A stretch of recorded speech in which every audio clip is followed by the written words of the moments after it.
ఆదికాండము 4వ అధ్యాయము 6వ వచనం నుంచి మనం చూద్దాం. యెహోవా కయ్యూనుతో, నీకు కోపమేలా? ముఖము చిన్నబుచ్చుకొని ఉన్నావేమి? నీవు సత్క్రియ చేసిన ఎడల తలనెత్తుకొనవా? సత్క్రియ చేయని ఎడల వాకిట పాపము పొంచియుండును. నీ ఎడల దానికి వాంఛ కలుగును, నీవు దానిని ఏలుదువనెను. ప్రియులారా, దేవుని యొక్క వాక్యము ఈరోజు మనతో స్పష్టంగా మాట్లాడుతుంది. మన జీవితాలలో మనం తల ఎత్తుకొని బ్రతకాలంటే ప్రార్థనలో కంటిన్యూటీ ఉంటే సరిపోదు, బైబిల్ రీడింగ్లో కంటిన్యూటీ ఉంటే సరిపోదు, మందిరానికి రెగ్యులర్గా వెళ్తే సరిపోదు.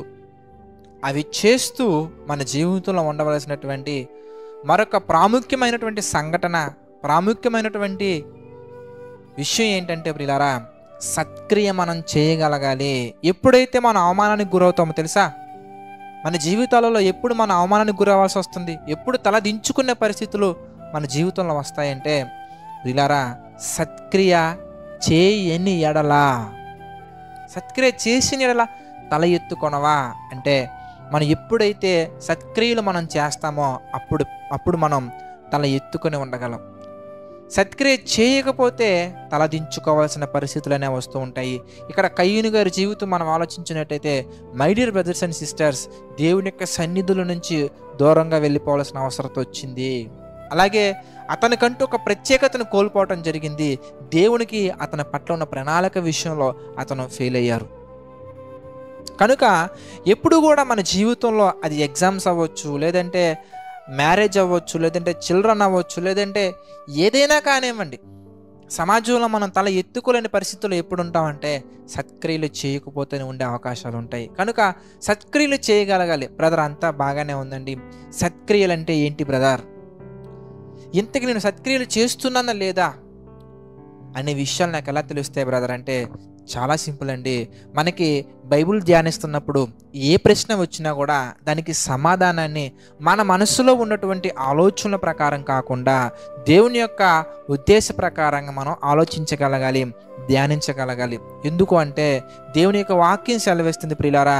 యెషయా గ్రంథము 55వ అధ్యాయము 8వ వచనం మనం జాగ్రత్తగా ధ్యానించినట్లయితే, నా తలంపులు మీ తలంపుల వంటివి కావు, నా త్రోవలు మీ త్రోవల వంటివి కావు, ఆకాశములు భూమికి పైన ఎంత ఎత్తుగా ఉన్నవో అని దేవుని యొక్క వాక్యం మనతో మాట్లాడుతుంది. మన ఆలోచన విధానం ఎప్పుడు కూడా చాలా చిన్నగానే ఉంటుంది. కనుక మనం ఏం చేయాలంటే ప్రియులారా, మన యొక్క ఆలోచన విధానాన్ని, మన యొక్క థింకింగ్ లెవెల్స్ని మనం ఏం చేయాలంటే మనుషుల యొక్క ఆలోచన విధానంగా కాకుండా దేవుని యొక్క ఆలోచనలోకి మనం వెళ్ళి ఆలోచించగలగాలి. అంటే బైబిల్ ఎవరు రాశారని మనం గమనించినట్లయితే, పేతురు గారు రాసినటువంటి 2వ పత్రిక 1వ అధ్యాయం 21 వచనాల ప్రకారంగా, ఏలయనగా ప్రవచనము ఎప్పుడును దేవుని యొక్క ఇచ్చను బట్టి కలిగినట్టుగా మనం గమనించవచ్చు. మనుషుని యొక్క ఇచ్చను బట్టి కలగలేదు, కానీ మనుషులు పరిశుద్ధాత్మ వలన ప్రేరేపింపబడిన వారే దేవుని మూలముగా పలికిరి. అనగా దేవుని యొక్క వాక్యం అనేది, ఇదిగో మన కళ్ళ ముందు ఈ మాటలు అనేవి, బైబిల్ అనేది మనుషుల యొక్క కోరికలు బట్టి రాలేదు. మనం చదువుకునే ప్రతి మాట కూడా అది దేవుని యొక్క ఉద్దేశాల్లో నుంచి వచ్చింది.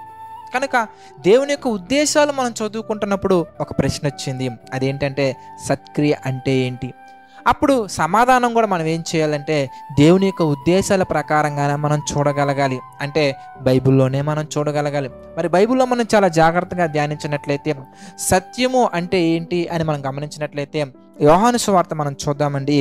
17వ అధ్యాయము 17వ వచనం మనం జాగ్రత్తగా గమనించినట్లయితే, సత్యమందు వారిని ప్రతిష్ఠిత చేయము, నీ వాక్యమే సత్యము. కనుక దేవుని యొక్క వాక్యమే సత్యము. సత్క్రియలు అనగా ప్రియులారా, వాక్యానుసారమైనటువంటి క్రియలు మనం చేయగలగాలి. అంటే మన దైనందిన జీవితం ఎలా ఉందో ఒకసారి మనం జ్ఞాపకం చేసుకుందాం ప్రియులారా. కీర్తనల గ్రంథం 1వ అధ్యాయం మనందరికీ తెలుసు. దుష్టుల ఆలోచన చొప్పున నడవక, పాపుల మార్గమును నిలువక, అపహాసకులు కూర్చున్న చోటున కూర్చుండక, దేవుని యొక్క వాక్యాన్ని దీవారాత్రము ధ్యానించాలి. ఒక సత్క్రియ. ఆ సత్క్రియకు అనుగుణంగా మనం నడుచుకుంటున్నామా ఒకసారి ఆలోచించండి. మన దైనందిన జీవితంలో దుష్టుల ఆలోచన చొప్పున నడుచుకుంటున్నామా లేదా? పాపులు వెళ్ళే మార్గంలో వెళ్తున్నామా లేదా? అంటే వాళ్ళు వెళ్ళిన రోడ్లో ప్రయాణం చేయకూడదని కాదండి దాని అర్థం. వాళ్ళు ఏ యొక్క మార్గాన్ని చూస్ చేసుకుంటున్నారు, లైఫ్లో సక్సెస్ అవడానికి మరొక మార్గాన్ని చూస్ చేసుకుంటారు. ఆ మార్గంలో నువ్వు వెళ్తున్నావా? ఎగ్జామ్ పాస్ అవడానికి కొంతమంది కాపీ కొట్టడం చూస్ చేసుకుంటారండి. నువ్వు అదే మార్గం చూస్ చేసుకుంటున్నావా? ఆలోచించండి. ఎగ్జామ్స్ టైంలో చదువుకోకుండా మూవీస్ చూస్తూ ఉంటారు, అది పాపుల మార్గం. నువ్వు ఆ మార్గంలో వెళ్తున్నావా? ఎగ్జామ్స్ టైంలో టైం వేస్ట్ చేయటం, ఎగ్జామ్స్ టైంలో గేమ్స్, ఎగ్జామ్స్ టైంలో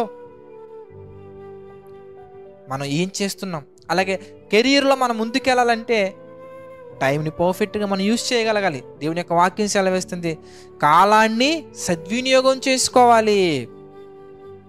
కాలము పోనీయక, సమయమును పోనీయక, అజ్ఞానుల వలె కాకుండా జ్ఞానుల వలె సద్వినియోగం చేసుకోవాలి. మరి సమయాన్ని మనం ప్రాపర్గా సద్వినియోగం చేసుకుంటున్నాం లేదా? పర్ఫెక్ట్గా మన సమయాన్ని యూటిలైజ్ చేసుకుంటున్నాం లేదా? ఇవన్నీ సత్క్రియలండి. మన జీవితం ఎలా ఉండాలి, సమయాన్ని ఎలా ఖర్చు పెట్టాలి, మనం ఎలా ఒక డెసిషన్ తీసుకోవాలి, ఎలా మన లైఫ్కి ఒక ప్లాన్ వేసుకోవాలి, ఇవన్నీ కూడా బైబిల్లో దేవుడు తెలియచేశారు. అంటే వాక్యంలో మనకు కనబడతా ఉంటాయి. అంటే వాటి ప్రకారంగా కనుక మన జీవితాన్ని మనం డిజైన్ చేసుకొని వాటి ప్రకారంగా మనం వెళ్ళగలిగినట్లయితే కనుక ప్రియులారా, మన తల ఎత్తుకొని మనం ఉండగలిగేలాగా దేవుడు మనల్ని చేస్తారు. నాకు ఒక కొటేషన్ ఈ మధ్యకాలంలో బాగా నచ్చిందండి. తల దించి బైబిల్ని చదివితే దేవుడు మన తల ఎత్తుకునేలా చేస్తారు. అయితే ఆ కొటేషన్లో చిన్న మార్పు చేస్తే ఇంకా బాగుంటుంది. తల దించి బైబిల్ని చదివి, తల వంచి బైబిల్ని అంగీకరించి, ఆయన యొక్క ఆలోచనకు లోబడి నీ ప్రవర్తన అంతటి మీద ఆయనకు అధికారాన్ని ఇచ్చి కనుక మనం వెళ్ళగలిగితే తల ఎత్తుకునే స్థితిలో నేను ఉంచుతాడు. ఎప్పటి వరకు అయ్యా అంటే మనం మరణించినా కూడా మన గురించే ప్రతి ఒక్కరూ మాట్లాడుకునేంత గొప్ప స్థాయిలో దేవుడు హెచ్చిస్తారు.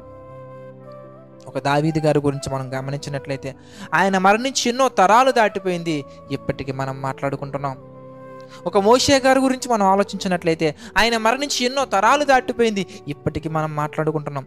యేసుక్రీస్తు వారు మరణించి సమాధి చేయబడి తిరిగి లేచి పరలోకానికి చేరుకొని ఎన్నో సంవత్సరాల తరాలు దాటిపోయింది, ఇప్పటికీ మనం మాట్లాడుకుంటున్నాం. అంటే దాని అర్థం దేవుని యొక్క చిత్తానికి లోబడి మన ప్రవర్తన అంతటి మీద దేవుని యొక్క చిత్తానికి అధికారాన్ని ఇచ్చి మనం సత్క్రియలు చేయగలిగితే దేవుడు మనల్ని తల ఎత్తుకునే స్థితిలోనే ఉంచుతారు. కనుక ప్రతి ఒక్కరు కూడా అలాంటి స్థితిలో ఉండాలని మనస్ఫూర్తిగా కోరుకుంటున్నాను. ప్రార్థన చేసుకుందాం. ప్రార్థన. ప్రేమగల తండ్రి, దయగల దేవ, పరిశుద్ధ మహోన్నతుల తండ్రి, మీ యొక్క మాటలు ధ్యానించడానికి మీరు ఇచ్చినటువంటి అవకాశం బట్టి కృతజ్ఞతాస్తుతులు చెల్లించుకుంటున్నాం తండ్రి. మమ్మల్ని దీవించండి, ఆశీర్వదించండి, బలపరచండి తండ్రి. ప్రభువా, ఆర్థిక, ఆరోగ్య, మానసిక సమస్యల్లో కృంగిన ప్రతి ఒక్కరిని మీరు జ్ఞాపకం చేసుకోండి తండ్రి. ప్రతి ఒక్కరికి మీ కృప తోడుగా ఉంచి నడిపించండి, సహాయించండి, బలపరచండి, ఆశీర్వదించండి తండ్రి. మీ యొక్క సన్నిధిలో ప్రతి ఒక్కరు కూడా తండ్రి స్థిరపడినట్లుగా, బలపడినట్లుగా సహాయం చేయండి ప్రభువా. మీ యొక్క ప్రేమలో ప్రతి ఒక్కరూ ముందుకు సాగినట్లుగా సహాయం చేయండి తండ్రి. దేవా, ఆర్థిక, ఆరోగ్య, మానసిక సమస్యల్లో తండ్రి కృంగిన ప్రతి ఒక్కరిని మీరు జ్ఞాపకం చేసుకోండి. ప్రతి ఒక్కరికి మీ కృప తోడుగా ఉంచి నడిపించండి, సహాయించండి. ప్రతి ఒక్కరిని తండ్రి మీరు పేరున దీవించండి, ఆశీర్వదించండి తండ్రి. ప్రేయర్ రిక్వెస్ట్లు తెలియజే వారిని కూడా మీరు జ్ఞాపకం చేసుకొని దీవించండి తండ్రి. ప్రభు, మీ చిత్తమైతే ప్రతి ఒక్కరిని మీరు దీవించండి, ఆశీర్వదించండి, బలపరచండి తండ్రి. ప్రభువా, జేసీ చర్చి పరిచర్యలో మా తండ్రి సహకాలుగా నిలబడుతున్నటువంటి వారిని మీరు జ్ఞాపకం చేసుకుని వారి కుటుంబాలను మీరు దీవించండి, ఆశీర్వదించండి. ప్రభు, మీ చిత్తమైతే మేమందరం మరలా కలుసుకొని మీ యొక్క వాక్యాన్ని ధ్యానించి ధన్యతను అందించమని మా ప్రభువును రక్షకుడైన యేసుక్రీస్తు వారి పేరిట ప్రార్థన అడిగి వేడుకొనుచున్నాము తండ్రి. ఆమేన్. అందరికీ వందనాలు. God bless you all.